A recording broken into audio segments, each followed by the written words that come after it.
As the US forces in World War II pushed the Japanese back towards their mainland, the island of Iwo Jima became a key strategic position. For the Japanese, holding the island meant that they had a launching pad for operations against US forces in the Marianas, and a place to launch fighters to intercept the B-29 superfortresses that were regularly hitting Japanese targets. For the Americans, the island was important because they could stop those two things happening.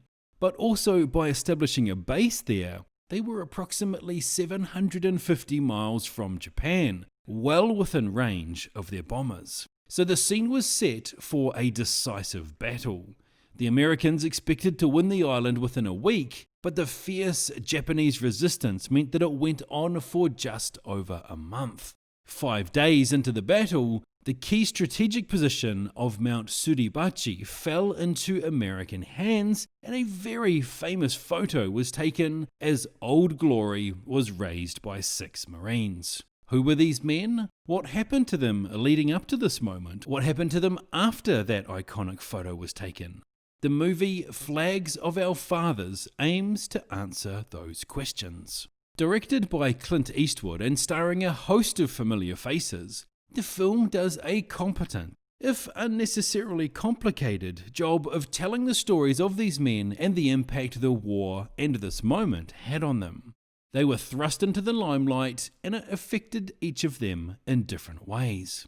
Ryan Phillippe, Jesse Bradford and Adam Beach take the lead and play their roles well, with Phillippe and Beach in particular really standing out. The supporting cast cycle in and out and add to the solid performances across the board. The battle scenes are intense and well shot and oftentimes make use of a point of view angle, which helps to bring intensity to what's unfolding. They're also shot in such a way that you can follow what's going on and who is where. This movie is much more than a battle movie though, and it's in the cutaway scenes that it loses some of its impact.